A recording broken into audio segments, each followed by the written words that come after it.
Makanya di guyonan kiai terkenal itu. Ini kisah nyata tapi jadi guyonan, tapi nyata. Ada orang dari beberapa negara, iya nggak apa-apa. Imam akbarnya saja nggak dapat apa-apa. Wah mereka cerita, wah kalau di kita digaji gini. Karena negara sudah peduli sama imam masjid, sama imam musola gini. Nah, setelah dia bangga sama kiai Indonesia digosok. Makanya kamu sholat terus ya, takut potong gaji. Itu kagetnya bukan main yang ulama-ulama internasional. Karena kalau satu bulan itu gajinya pas itu cerita 70 juta yang kelas Timur Tengah itu. Bisa kamu bayangkan berarti per sholat berapa ya? Kan satu sholat itu 5 ya. 5 kali 30 berapa? 150. Berarti per sholat nilainya sekitar 1 juta ya? 500 ribu ya? Berarti kalau nggak sholat 2 kali potong 1 juta.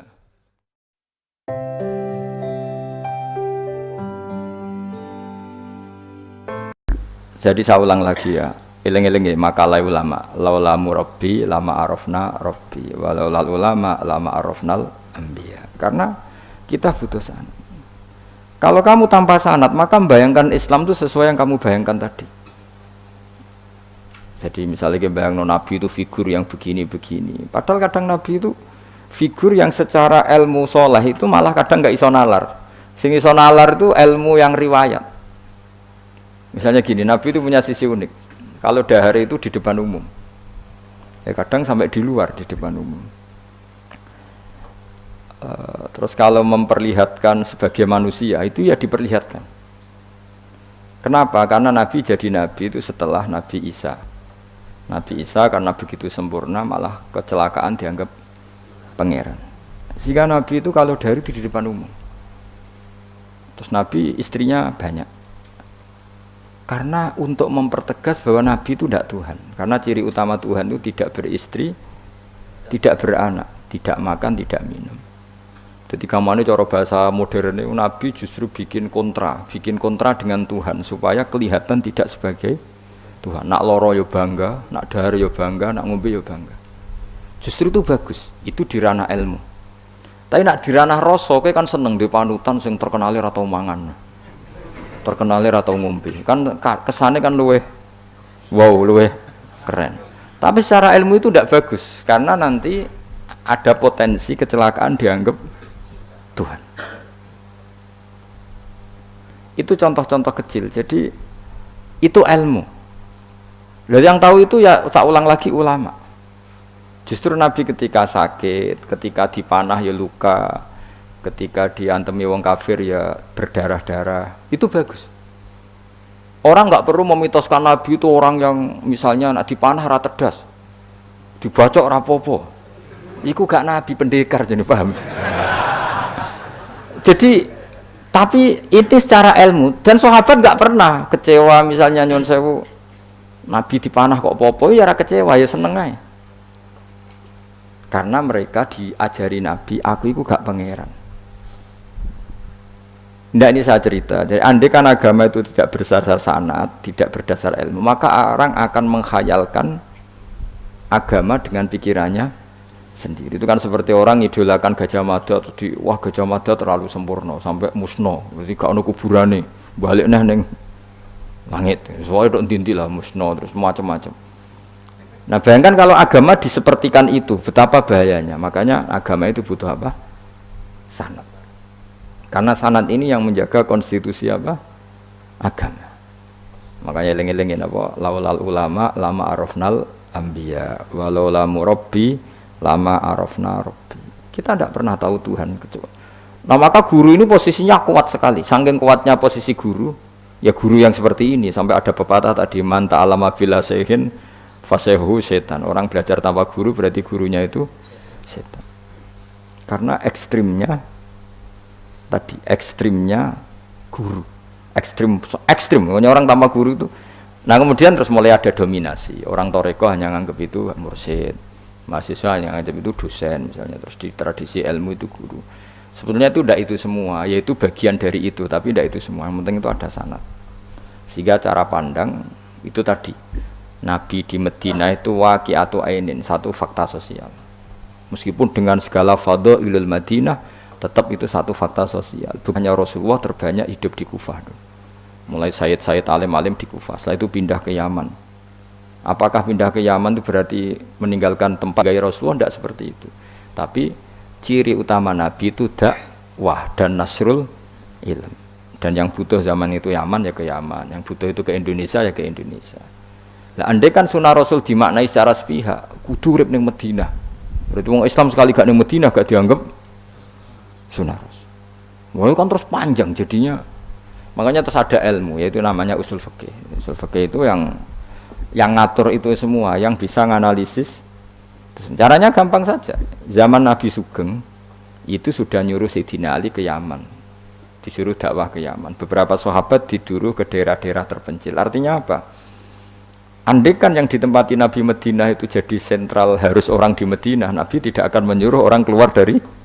Tapi nyatanya mereka disuruh keluar demi kepentingan dakwah.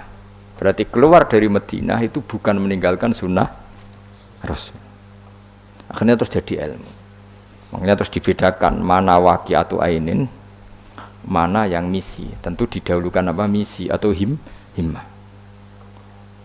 Jadi itu harus ada ilmunya, memang seperti itu. Misalnya termasuk yang paling terkenal saya contohkan berkali-kali. Nabi itu kalau sedekah ya pakai tamar. Kalau uang ya pakai dinar. Tapi ilmu kita tahu maknanya itu adalah alat tukar. Sehingga di Indonesia kita sedekah pakai rupiah. Kalau Nabi pakai tamar, kita ganti beras karena maknanya kut, makanan pokok. Ojo kok pepeh niru Nabi. Lagi niru Nabi saiki berarti sedekah rupiah, gak niru Nabi. Nabi gak pernah sedekah pakai rupiah, tapi pakai apa? Dinar. Nah itu terus ada ilmunya. Yaitu disebut ada ilmu waqi'atu ainin. Kebetulan Nabi orang Mekah, maka sedekahnya pakai dinar. Di era itu orang Mekah seringnya dahar kurma. Terus itu semua di mana nih? Kut sama alat tukar apa? Kut sama alat tukar. Sekarang alat tukar rupiah ya berarti sedekahnya rupiah. Kalau zakatnya dulu makanan pokok di Mekah ya kita zakat pakai makanan pokok di Indonesia. Maknanya beras. Itu ya ulama lagi yang tahu, itu ulama. Lane lengi-lengi ihdinas siratal mustaqim itu siratal ladzina, jalannya mereka yang telah engkau beri nikmat. Karena kalau langsung anut Allah, anut Kanjeng Nabi misalnya, terus sanatnya gimana coba? Misalnya sholat madhep Ka'bah, itu ya sudah kita anut Nabi, sholat itu madhep Ka'bah. Tapi zaman Nabi teng Madinah itu luas masjid Madinah itu sudah lebih dari luasnya Ka'bah. Iki eling-eling. Dina ana wong fanatik Ka'bah itu, fanatik presisi Ka'bah, itu rapati ngaji. Zaman Nabi Sugeng itu luas masjid Madinah itu sudah lebih luas ketimbang Ka'bah. Ka'bah itu hanya 18 kali 16 meter. Saya rungokno. 16 sampai 18 meter diameternya itu. Berarti kalau ingin kenceng Ka'bah, semua masjid harus luas maksimal itu 18 meter. Karena kalau masjid itu 50 meter, berarti ujung yang sana sampai sana itu sudah tidak center Ka'bah. Kalau ingin center harus bentuk U. Iya kan? Kalau Ka'bah itu 18 meter, kalau ingin kenceng Ka'bah berarti masjid semua harus berapa luasnya? 18 meter. Nanti kalau 50 meter yang ujung sana sama ujung sana, bodoh utopia, bodoh. Tapi zaman Nabi Sugeng itu masjid di Madinah itu sudah lebih luas ketimbang diameter. Itu menunjukkan bahwa madhep Ka'bah itu tidak harus persis Ka'bah untuk jarak yang jauh, cukup jihah itu namanya arah. Ya terus seperti itu. Lagi-lagi laul ulama lama arafnal ambiya. Kemudian nasah mansuh. Kalau sampean belajar textbook, Nabi Ibrahim bojone akeh, Nabi Dawud bojone akeh, Nabi Sulaiman apa meneh. Kowe langsung anut. Ya tidak bisa. Ulama yang tahu ini syariat yang sudah mansukhoh, sudah dihapus ketentuan. Ya begitu terus seterusnya. Ngilangi najis ya begitu, terus ngelola anak ya begitu, semuanya. Terus ulama ngarang fikih detail itu, disebut kitab fikih itu, ada Fathul Qorib, ada Fathul Mu'in.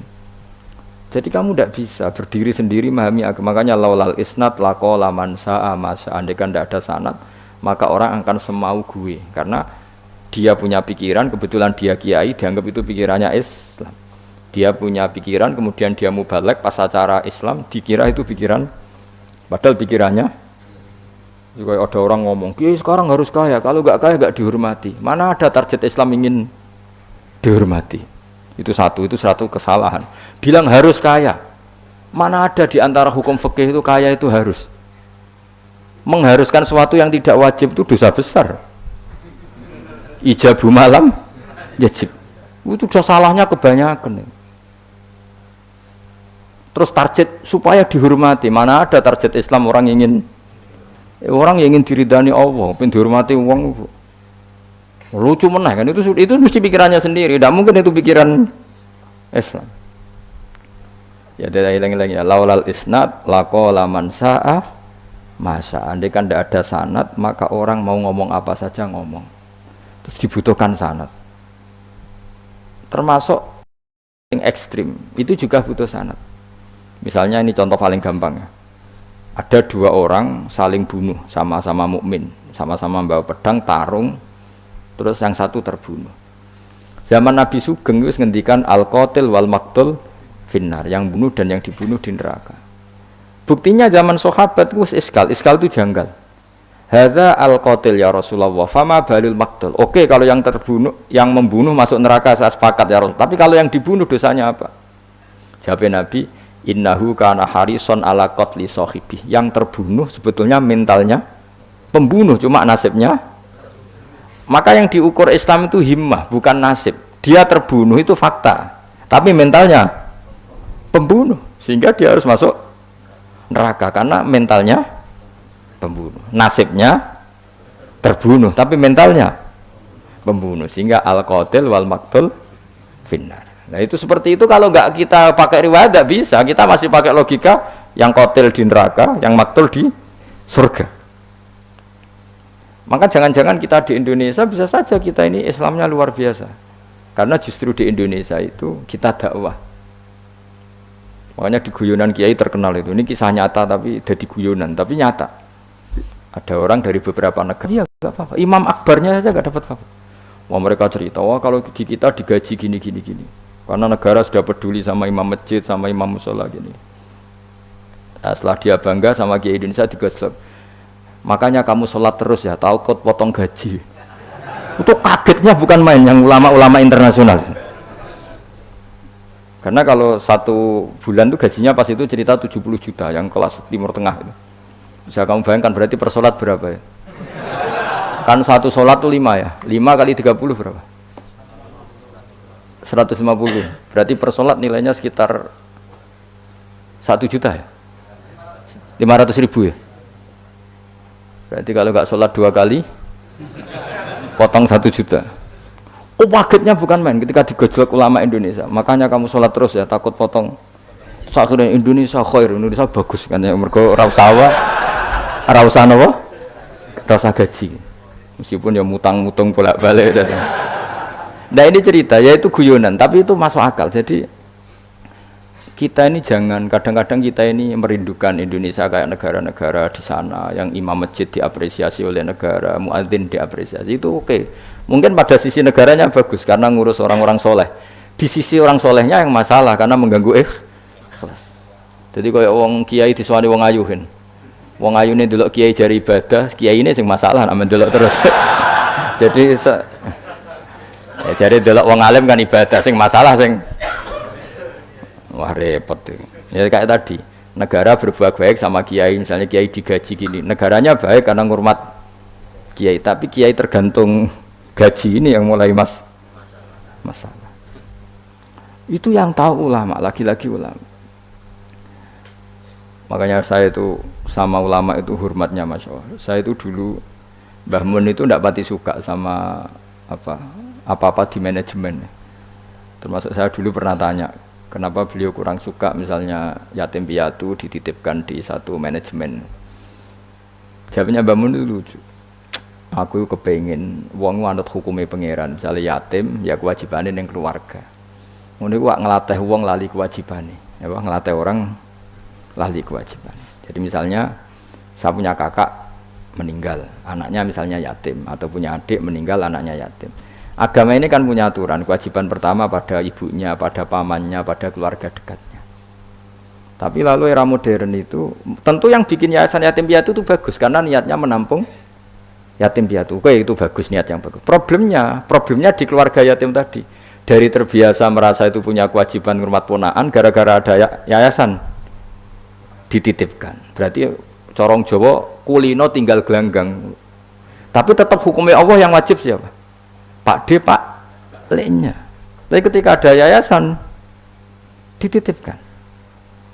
Makanya kadang ada kebaikan tuh bagus di yang bikin karena niatnya baik, tapi tidak bagus untuk yang kita. Karena terus nanti orang itu terbiasa meninggalkan apa? Kewajiban. Lalu itu bahaya kalau ini begini terus, itu bahaya. Bahayanya tadi. Coba kalau dia di rumah keluarga, taruh saja gini. Punya Pak D 3, yang peduli 1 saja. Itu sudah kayak anaknya sendiri, plus ada rasa, namanya sama ponaan tuh ada rasa. Belum ada misanan, minduan, tetangga. Kira-kira dapat limpahan kasih sayangnya banyak mana daripada di yayasan? Banyak di keluar. Meskipun yayasan tuh ya bagus, tapi tetap tadi nggak boleh orang itu meninggalkan apa? Kewajiban. Itu cara berpikir ulama. Orang harus dilatih tanggung jawab terhadap kewajibannya sendiri. Makanya tadi ya, jadi pepatahnya itu. Tapi tetap yayasan itu baik, tapi problemnya tadi, terus wong kulino tinggal gelanggang cara Jawa. Profesi yo gitu. Misalnya ben pinter di pondokno. Sebetulnya al-madrasatul ula itu ibu. Anak mbok pondokno sekira tanggung jawab. Sebetulnya pelajaran pertama dari anak adalah perilaku orang tua. Enak terus pondokno pasrahno kiai, mun yai kula pasrah bongkokan anak kula dadekno wong saleh. Terus piye karepe sing di anak itu sapa? Percontohan anak itu pertama orang tua. Tapi saiki nah kiai ini apik nggawe lembaga pendidikan ben orang bisa belajar. Wong tuane sing kuwaco. Terus ora tanggung. Makanya lucu kan akhirnya kiai itu sakake didik santri seneng akhirat mulai diwari kedunyan meneh mbek wong tuane. Dadi anggere mulai kambuh.